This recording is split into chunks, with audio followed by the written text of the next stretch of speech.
Well, shall we go ahead and get started, Bjorn? Yeah, let's get started. Okay. All right. I want to welcome everyone this morning to how to get a state job in California. Our presenter today is going to be Bjorn Shepherd. He's with the Department of General Services. He's a recruiter. I just want to tell you a little bit about the organization that I work with and is one of the co-hosts or co-sponsors of this event. I'm with the Salvation Army Veteran Employment Services Program, and we help vets primarily in the greater Los Angeles area with employment services, but we're also open to working with veterans throughout the nation as well. Now that everything is being done remote, that has really opened opportunities up for us to be able to assist veterans throughout the country, not just more locally to the area we're in. And some of the services that I provide and my colleagues, resume writing, interview coaching, job search coaching, things along those lines. So if you're a veteran or you have any friends that are veterans or family members, please don't hesitate to refer them over to me. And we can help with all of these different services for employment for veterans. And so you could just like take a picture of this screenshot, or if that will help you to keep track of our information, if you're a veteran or know a veteran. And we will be putting this slide back up at the end as well. So another co-sponsor of this event is Alameda County Social Services. Our colleague Mark Mithawala, he could not be here today. He had an family emergency he had to deal with today. So he wasn't able to join us, but he really helped put this thing together. So we want to give a shout out to Alameda County Social Services and for their coordinating this event. And we also have Christina Robinson. She's one of my colleagues with the Salvation Army Veteran Employment Services, and she's helping with the meeting today and just all of the chat room and everything. And so without further ado, I want to present Bjorn Shepherd. He's a recruiter with the Department of General Services of California, and he knows the ins and outs of how to apply for a California state job. And he's going to be just talking about the application process, some tips and tricks for when you're applying, and also he's going to be giving us some insights on not only jobs around California, but his particular Department of General Services, highlighting some particular jobs that are available through the Department of General Services and more about his program there.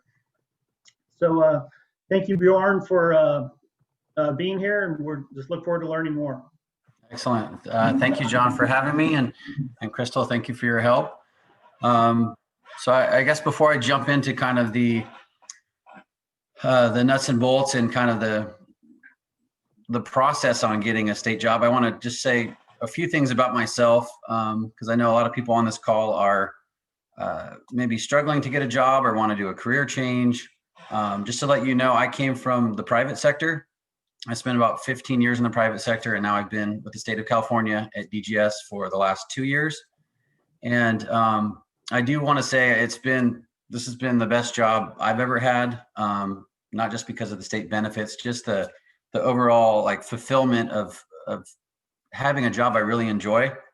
I've been through 2 different layoffs in the private sector, so it just makes it even more special to work for the state, having the stability, the pension plan, just some of these things that the state provides. So I know that, again, it's sometimes hard to find a job, and it's hard to find a job with the state, but at the end, the hard work securing state employment is worth it. And I will talk about the process, and it's not the easiest process. That's why I'm here to kind of show you some tips and how it works. But just want you guys to know that I've also been through layoffs, lost my job, not sure what I was going to do next. So Just want to give you the human side of the story as well. But let's jump right into kind of the agenda.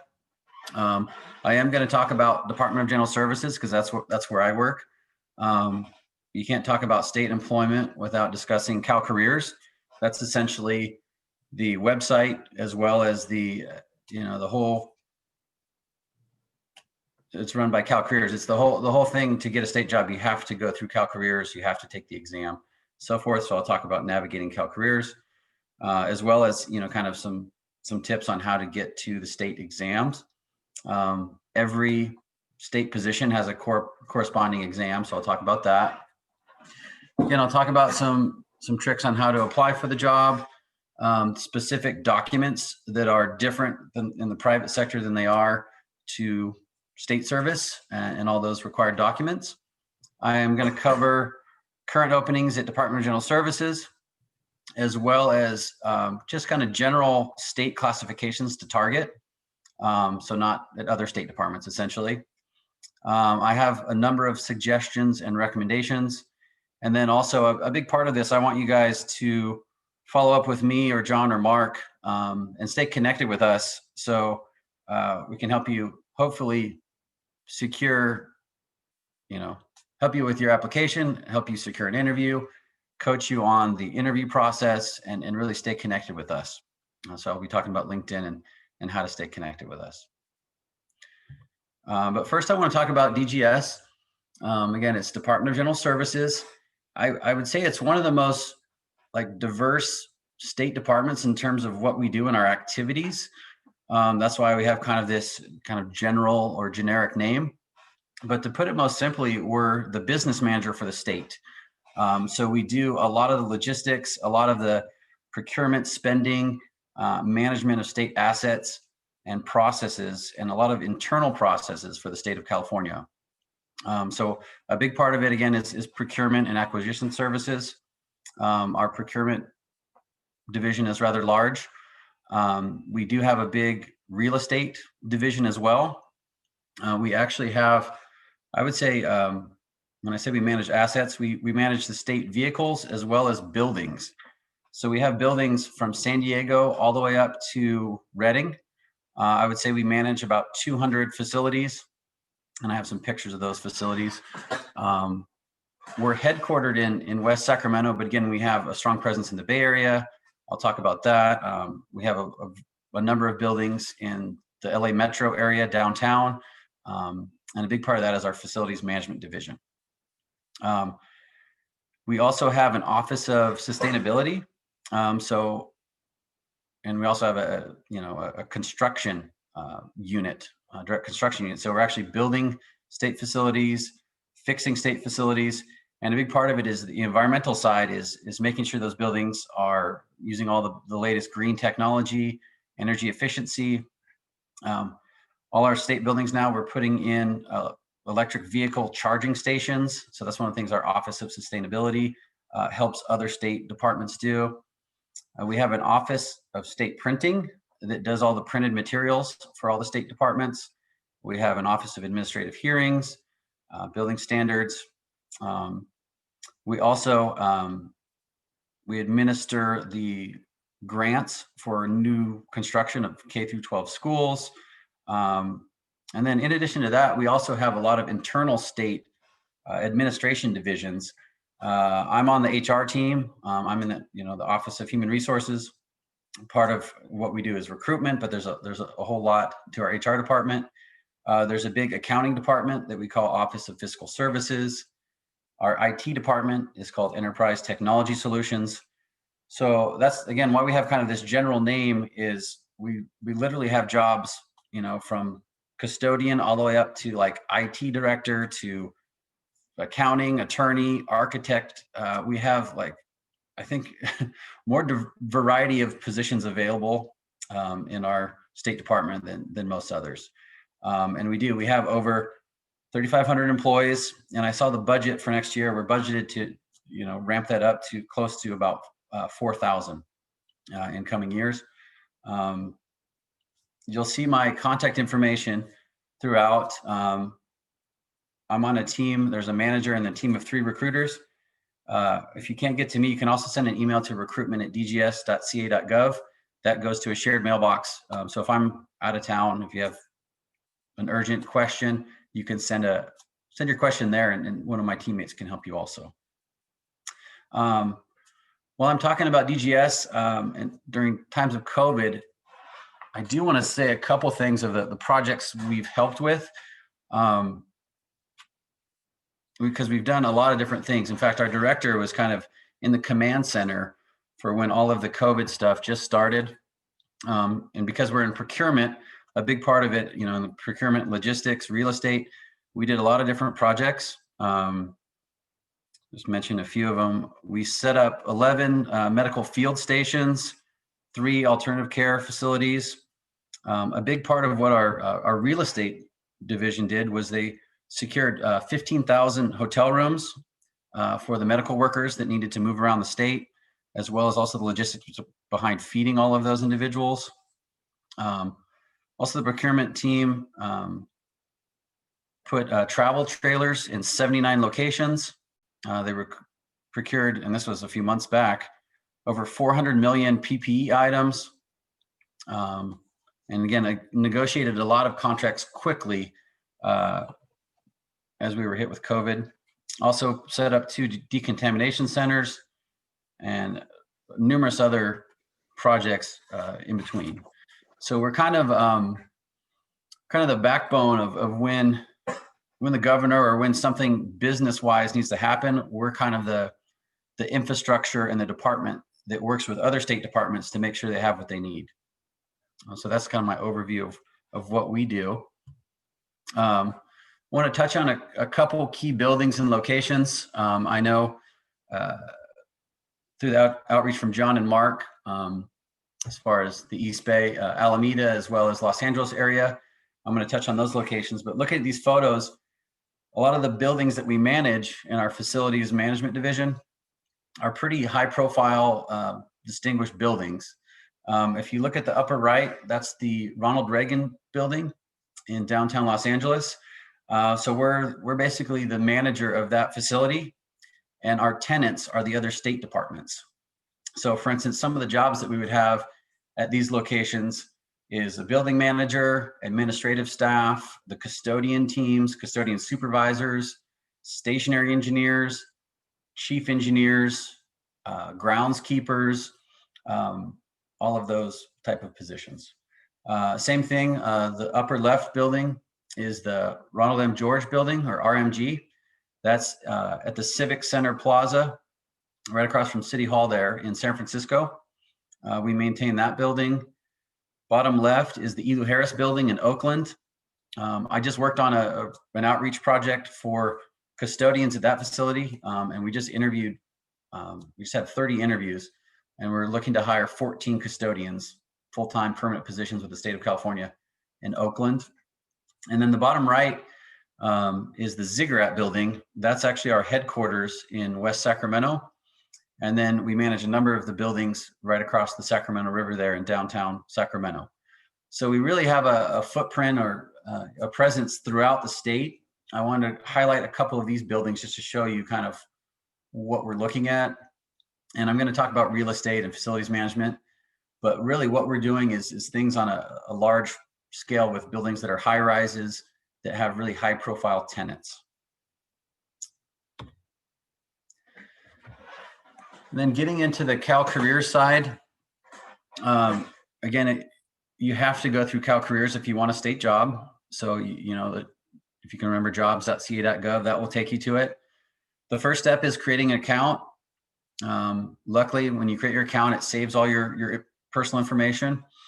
And then also you can, it'll save your application template. And I'll get into that. I have an example of the template coming up. But you can search Cal Careers by location, by job classification, by kind of segment of employment. You can search by salary, by state department. There's a lot of different ways you can kind of filter down and search what you're looking for. And I'll tell you, our DGS headquarters is in Yolo County, So a lot of people that are looking for jobs, for instance, in Sacramento, don't click on Yolo County, so they don't actually apply to all of our positions available. So it takes a little bit of detective work, and I'll talk more about that. But I should say, being familiar with Cal Careers is an important step in securing state employment. You can't really get around that piece of it. And then I don't think anyone enjoys taking these state exams, but it is required. Every corresponding classification has an exam, and luckily most of those exams are online, so you can take them at home. I certainly recommend not to use, and this is a tip for the job developers on this call, have people that are interested take the exam on a normal computer or a laptop computer. Don't try to take it on a cell phone. Seems like these days everyone wants to do everything on their cell phone. It doesn't work quite so good because there's some PDF files involved. But you can get to the exam two different ways. You can do an exam search, or you can find the job, and it can also take you to the exam that way.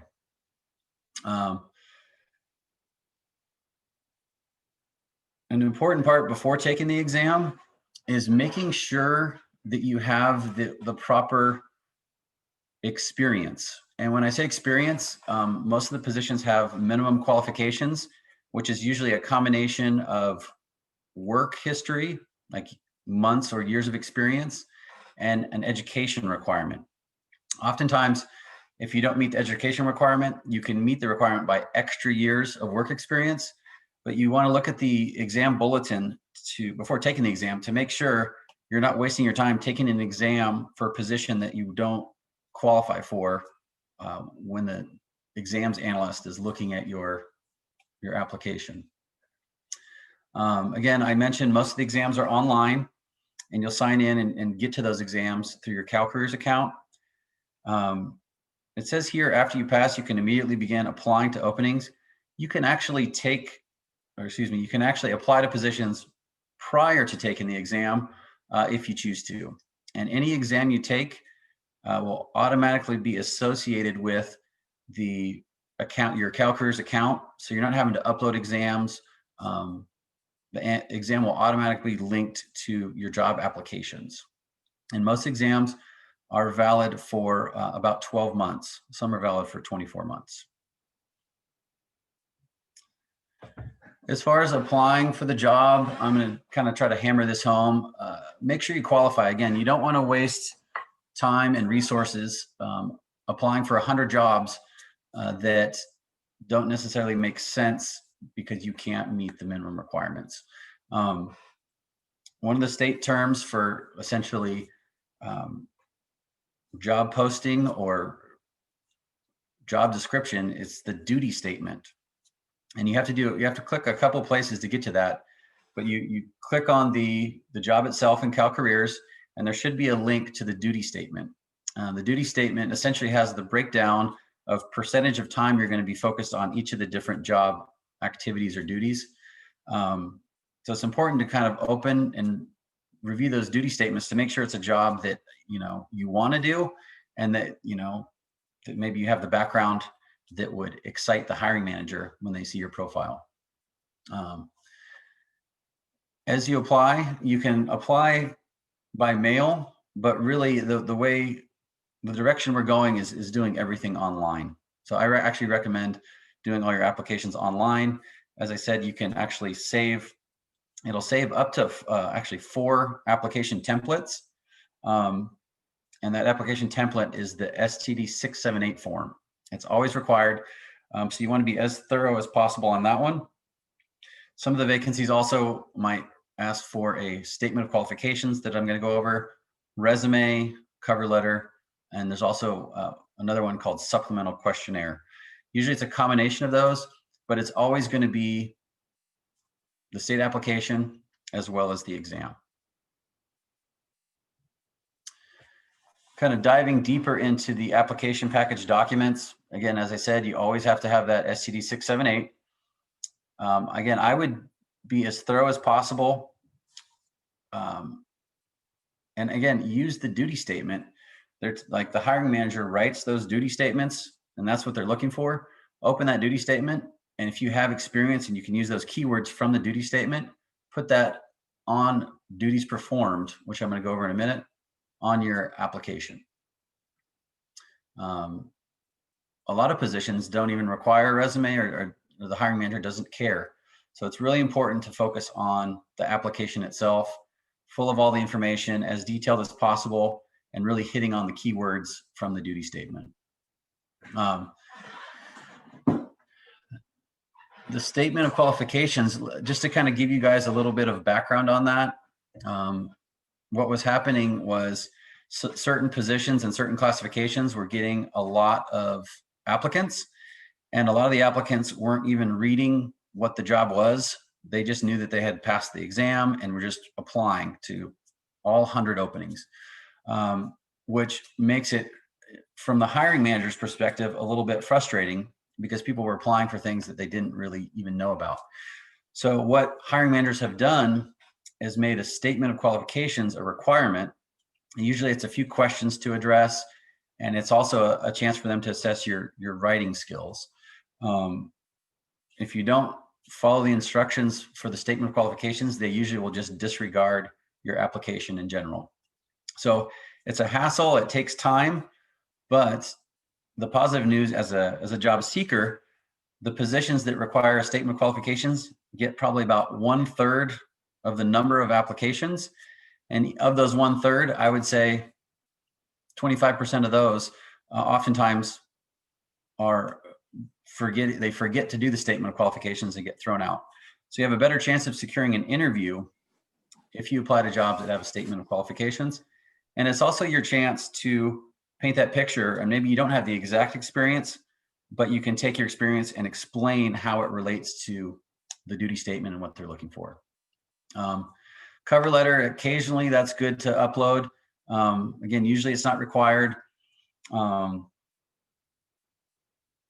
There's a few positions that require school transcripts. Our Office of Fiscal Service, we hire a lot of accountants, and there's actually 5 specific classes that are required. So those hiring managers require school transcripts to show that you have those 5 classes. Again, if it lets you upload a resume, go for it, and cover letter if you have one. But again, cover letter is the least important. On page 4 of the application, and I'm sorry I didn't have time to fill this out, but I want to draw your attention to it. This is the main page that's looked at by the hiring managers. You can see the top part has contact information. Did you graduate high school? Again, what they're looking at though, the hiring managers are looking here first to see if you meet the minimum experience and education levels. So you can see it has a spot to put in your information about your school, your diplomas. There's a spot here for specific courses, licenses, and then this is where you're going to put your first job in. I can't tell you how many times I've encouraged people to apply to a job, and under duties performed, they put like one line, and then wonder why they didn't get picked for an interview. You need to be really detailed in this section here under duties performed. Use up the whole space, do bullet points, be specific, tie it to the position, what they're looking for here, and why they have the dates of employment and hours per week and total worked. There's positions where you need to have 3 years of full-time experience.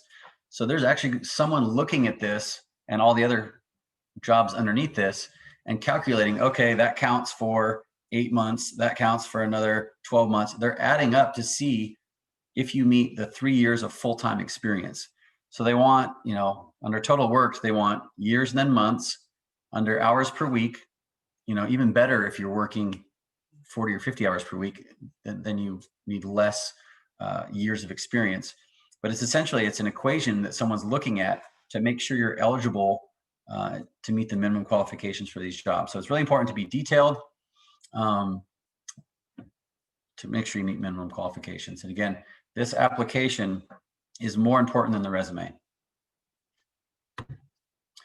Jumping into some of the current openings at DGS, the Facilities Management Division probably has the most positions statewide outside of Sacramento, just because they're the department that manages, you know, those 200 buildings. It's our biggest department.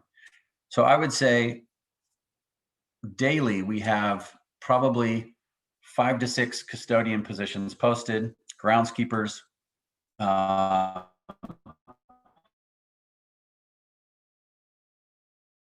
Just did interviews for a building position, interviewed our real estate division. There's a position posted for associate real estate officer. I showed you guys those photos. It's definitely more on the commercial high rise, those positions that have kind of residential, they've sold management. That's not quite what we're looking for. What we're looking for is managing tenant space for like at a commercial level. We also always have IT positions available. We have a really fantastic enterprise technology solutions. Our IT department uses the latest cloud technology,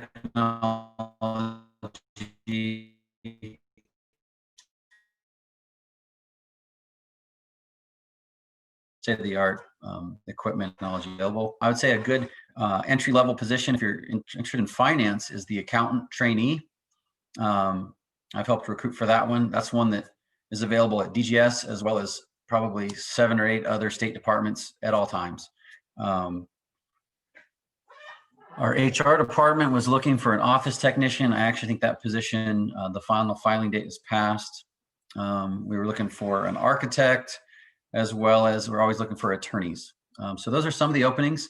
This link at the bottom, it's an active link and it changes every day. These positions, and I would say, or at least at DGS, we post positions for an advertising period of 2 weeks on Cal Careers. Then they close, they review the applications, schedule interviews. If they don't find someone, oftentimes they get re-advertised. So you might see positions get re-advertised. Those are actually the best ones to apply to, because obviously sometimes they're not finding what they're looking for. So those are some of the current openings. Again, changes daily. I want to talk about state career paths. I have some in here that are kind of very entry level. I always talk about custodian because that's the easiest way to get into the state. It doesn't require any experience. All it requires is essentially a high school diploma.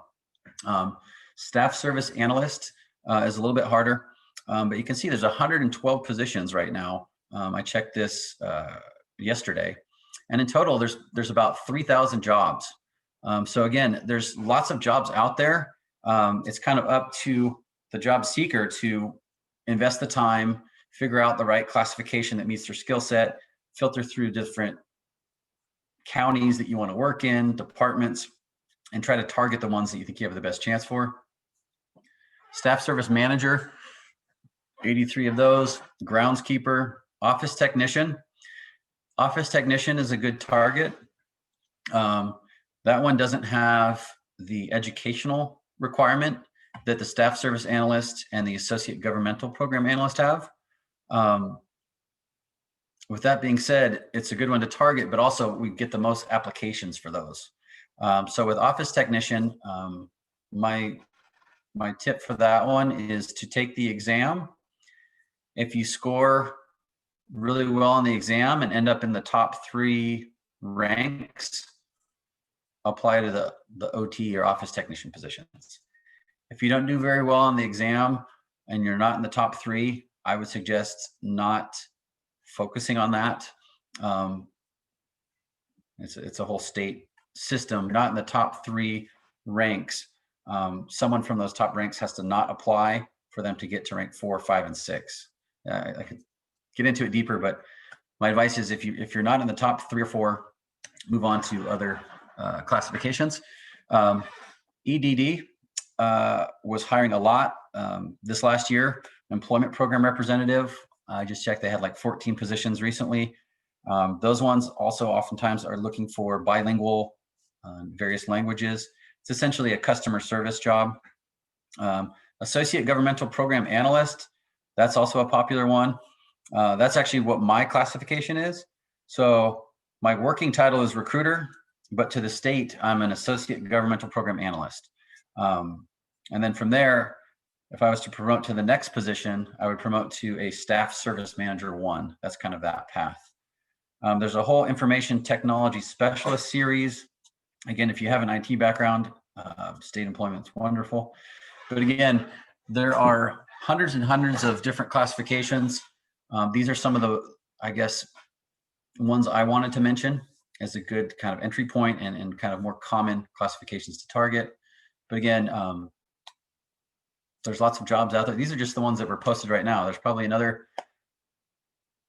1,000 or two that are going to be posted or have already closed and are in the interview stage. So there's a lot of openings right now. Jumping into some of my suggestions. Again, always review the minimum qualifications. Include an updated resume if you have one. Really thoroughly fill out that application. I can't stress that enough. Don't assume that if you attach an updated resume that counts, because oftentimes they don't see usually the resume is the last thing they see. If they even get there, they're going to look at your application first to see if you meet the MQs. Include all the documents. If you miss something, you're going to get skipped. Rehearse possible interview question scenarios. Talk more about that. I like the STAR method of recruiting, or excuse me, STAR method of interviewing. You can set up alerts in Cal Careers. And also when you take and pass the exams, it's going to ask you what counties you're interested in working. And once you pass that classification, that exam, state departments can send out like contact letters to alert you that, okay, they're advertising a position, you've taken and passed the exam for the classification, and that's their kind of outreach to have you apply. Me as a recruiter, I take things a little bit further when I'm working on a position. I post it on Indeed in different places. So you might see some state jobs there. That means someone from the recruiting department is giving extra attention to those positions. Again, I always think it's better to apply to the positions that really align with your skill set and experience. I don't really believe in I come from staffing and corporate recruiting. I don't believe in the spray and pray is the expression, just spraying your resume everywhere. I think you should target positions, departments, classifications that align with your skill set, that make logical sense to the hiring manager, why you would be the best fit. The state does work with veterans. There's an SPB 1093 form, and I have another slide that details that, so I'll save that. So those are some suggestions. Additional recommendations. I absolutely love LinkedIn. I've had a LinkedIn profile for a long time. I had a friend that worked at LinkedIn when they first started. LinkedIn's great because you can find someone that already has the position you're looking for. You can see their career path, how they got there, and really connect with people, ask questions. LinkedIn is a wonderful resource. Even if you're just beginning your career and don't have a lot of experience, put something together and build from there. There is this stigma that it takes a long time to get a state job. It can, or it can, it depends on the hiring manager. Sometimes the process moves quickly. If you're the top candidate, sometimes it can happen, within a month. But I would say it doesn't hurt to start a position in the private industry while you're still actively looking. All you're going to do is get more experience, and you'll be maybe sharper when the interview comes. You can talk about your current projects you're working on. Again, I already mentioned YouTube. You can watch YouTube on how to interview. Again, the STAR method. You should go to YouTube, do STAR method of behavioral interview questions. will be helpful. And another thing, I talked to a lot of people and they're want to make the exact same money or higher at the state. And they've applied to positions at that level and they're not getting any traction or movement. Sometimes it's good to maybe take a step back and apply to a lower classification that you're more qualified for. I'm not overqualified, but just have a better chance. Get into that lower classification with the intention of promoting up. I helped hire a associate governmental program analyst into the HR department. He worked for 4 months, and then now he's already a staff service manager 1. Whereas I don't know that he would have been able to jump right across from that level without getting in at the lower classification first. And then I do hear a lot of things, that especially in tech, like Google and the big companies in Silicon Valley, they don't care about your education. They just want you to be able to do the job. With the state, we're a bit more old-fashioned. Education is more important with the state than it is in the private sector. Make sure it's on there, and really review the minimum qualifications to see if you have the education piece. If you don't have the education piece, check. Usually it states how much extra work experience you need to meet those minimum qualifications. Just real quickly, in case there's veterans on this call, and again, I'm going to open it up to questions at the end because I don't know the background of everyone that's participating or listening here today.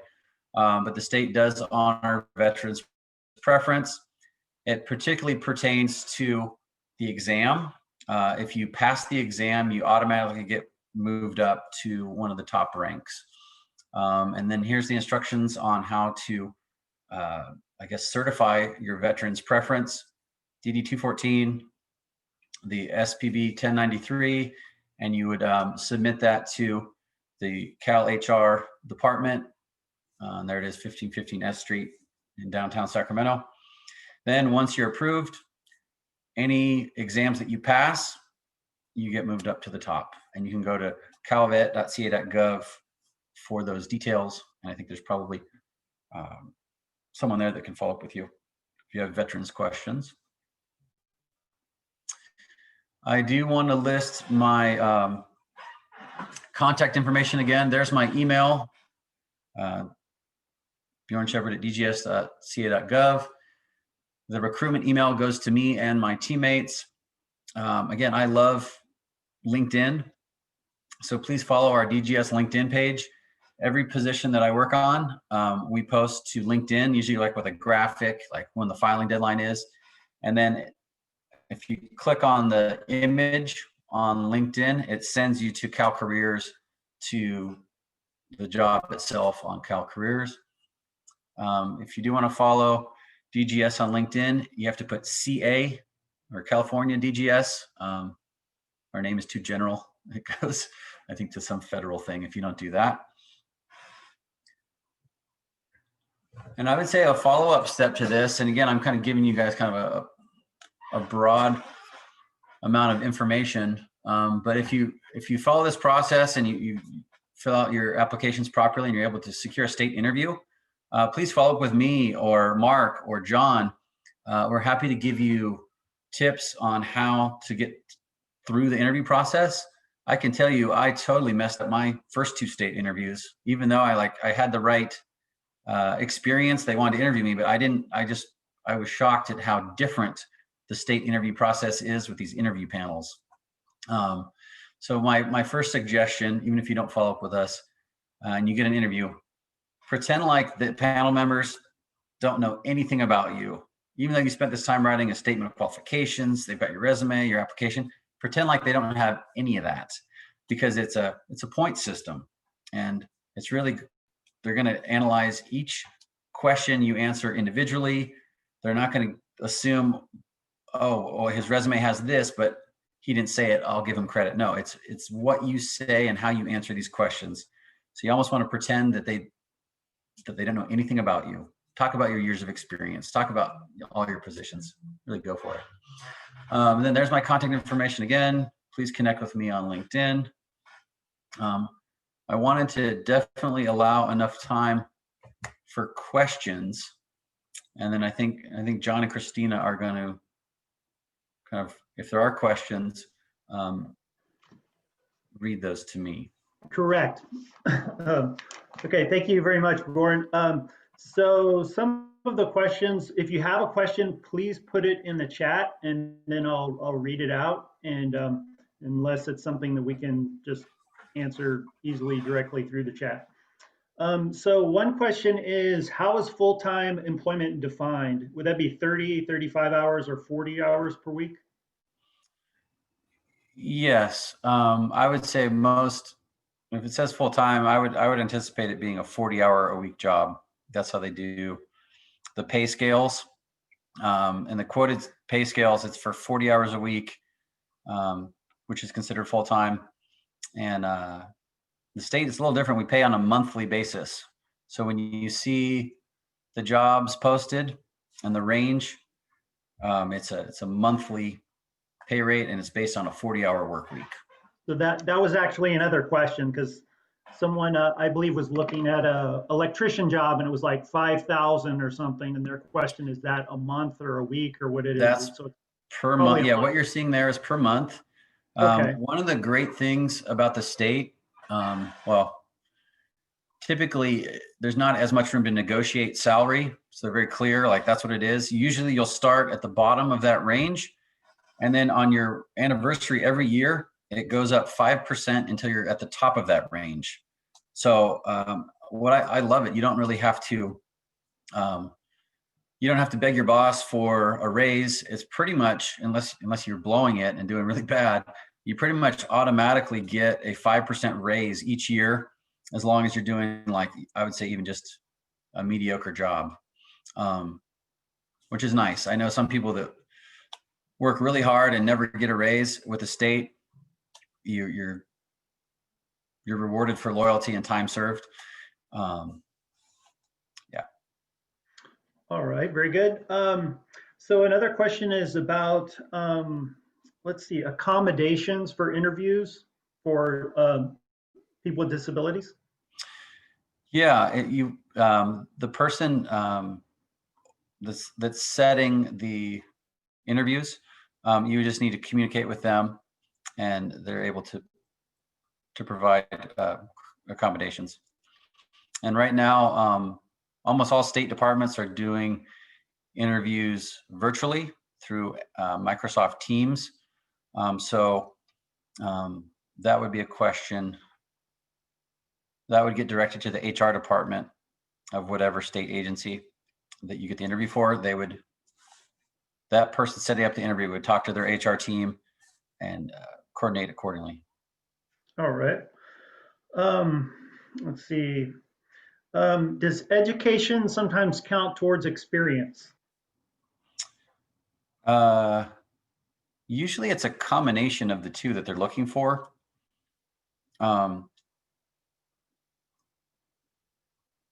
There's, like, I'll give one example, the staff service analyst. If you have a bachelor's degree, you don't need any experience for that one. You automatically meet the minimum qualifications. You still have to take the online exam, but if you don't have the education, you have to have, I can't remember how many years of analytical work experience. So yeah, education is very valuable with the state in terms of meeting requirements set out in these classifications. Okay. So, and I'm guessing that, I know applications that I've looked at, a lot of times it'll like kind of detail, like when I've applied to like colleges and things, it'll say like, this experience can count towards Yeah, that portion of education. Have you seen that on the applications? yeah. Usually there's kind of 3 different tracks, and it's confusing when you're filling out the applications. They're asking how you meet the qualifications. When you're applying for these jobs and you pass the exam, you want to click on the button that says, I have list eligibility, and that's from passing the exam. But in terms of meeting the the requirements for education and work experience, there's different tracks to meet that experience. If you're already with the state and you're in one classification below where you want to be, it says, okay, if you've been in this position, like for me, I'm a associate governmental program analyst. If I spend 1 year in this classification, I automatically meet the requirements to apply, and I could accept the position as a staff service manager 1. From the outside, since you're not with the state, it's a combination of education and analytical work experience. So, like for my position, to get my position, it was a bachelor's degree and 3 years of analytical work experience. And then, I'm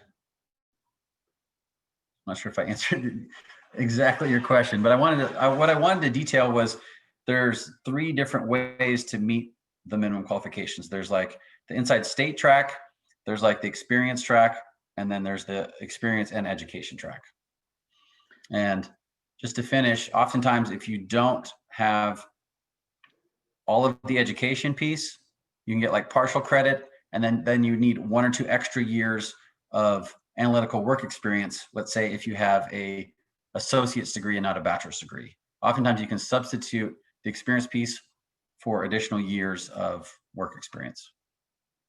And I'm sorry, John, I'm not sure if I understood and answered that one exactly how it was intended. Okay. All right. So someone says, I've applied for several state positions and have been informed a few times that I'm overqualified for the stated position. It says, how can I accept lower positions with plans to advance if I'm not considered for those lower positions? Well, one thing I like about the state is I don't see that as much from at least the hiring managers I work with. So I'm not sure what department's doing that. Usually they want someone that's overqualified from what I've seen. So I'm not sure. And I don't think they're allowed to even give that feedback that you're overqualified. So I don't know. I feel like it might be something else. I don't know. I don't think I'm pretty proud of the state for not. I feel like the private sector, there's a lot more age discrimination. I would say the state is much more open to employing older individuals and not ruling people out because they're overqualified. Yeah, that's actually another question that somebody had. Is there any age limit for applying for state positions? Not that I know of. In fact, DGS has an employee. She just turned 99. Her name is May Lee. She's worked for the state for I want to say 70 years. There's an article, if you Google May Lee at DGS, you'll see every year they have like a party for her. Oh, wow. She's the oldest current state employee, 99 years old. Okay. So yeah, no age limit. I know certain positions might have not necessarily an age limit, but like there's a physical for custodians. So there might, if it's a position where there's a lot of physical labor, there's no age thing or no age requirement or limit, but as long as you're healthy. Yeah, I know that working in the America's Job Center, where I'm a partner at, they talk about that state jobs are good for seniors to apply for. So it's a good opportunity. Yeah, I plan on working at the state until I retire. That's one of the great things is you get in and you don't have to worry about age discrimination. And in fact, there's going to be a lot of opportunities because a lot of people are going to be retiring from DGS in the next 3 to 5 years. I think they call it I think they're calling it silver slippers. We're going to have all these. I might be wrong. Okay. A lot of people retiring, so there's going to be a lot of openings because the state does have an aging workforce. Got it. So this question sounds a little technical for me, but it says, can I get a state job with my L2 EAD? Are you familiar with that? I'm sorry, I don't know what that means. Okay. Is that, it might be a type of visa. Oh, okay. And unfortunately at DGS, we don't have any kind of visa sponsorship. You need to be a U.S. citizen or permanent resident holder, if that's what the question is. And that comes up a lot when I'm doing IT recruiting. Again, I'm just speculating on that's what the question was about. But yeah, we don't do any kind of visa sponsorship. You need to have your permanent residency or be a U.S. citizen. Okay. So could you speak a little bit on the IT jobs? Because I did see a couple of questions about the IT department. Yeah, I would say if someone's interested in the IT department, I think the best thing would be to send me an email, and I can Okay, that was the question. I can send I have like a marketing brochure that touches on all the different areas, the classifications, the pay ranges, and then I'm happy to speak with someone like about that and kind of direct them in the right place. Many of the IT positions you can start. You don't necessarily need a associate's or bachelor's degree. You just need a certain, I think it's 16 to 20 units of IT coursework completed. Oh, wow. But obviously the more education you have, the better to get to a higher level IT position. Okay. Someone wants to know, how does one obtain application status? Says they've reached out to listed HR contacts. I guess some jobs have a HR contact on there and they kind of reach out regarding their status and don't always get a response back or not getting response.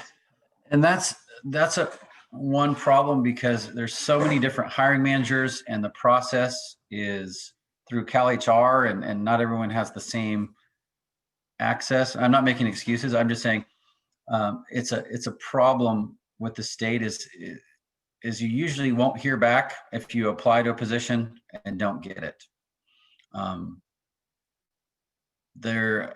Again, I guess I am making an excuse. Some positions get a lot of applications and they don't send to those that don't get interviewed, if that makes sense. You can call, usually the job posting has a contact, but oftentimes that person, probably the person you talk to might not know. They're more the contact person to help you apply, not necessarily get an answer on why you didn't get it.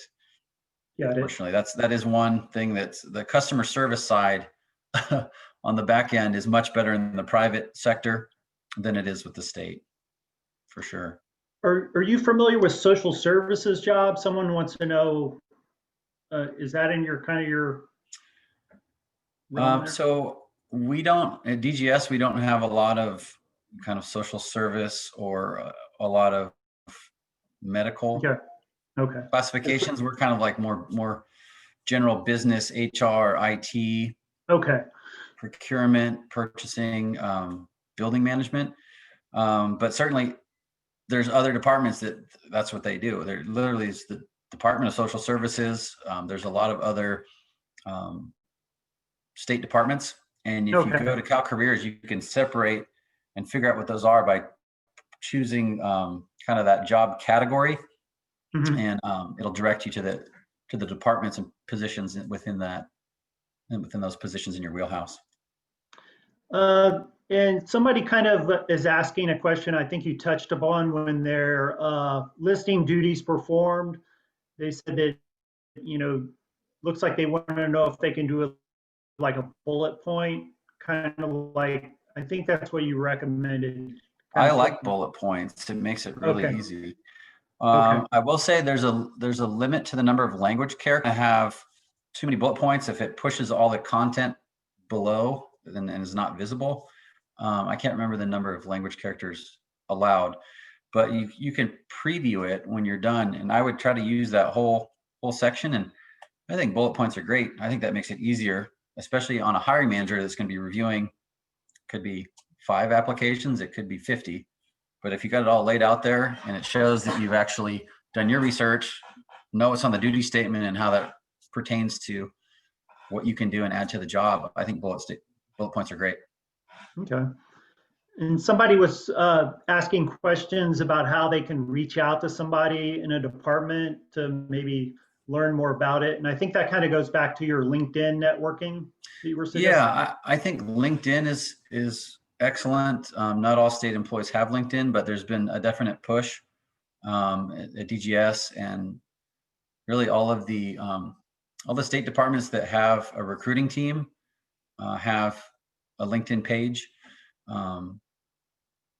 And I would say if there's a state department you really like, reach out, see if you can find a recruiter or a manager in that department and say, hey, how do I learn with that's doing this job?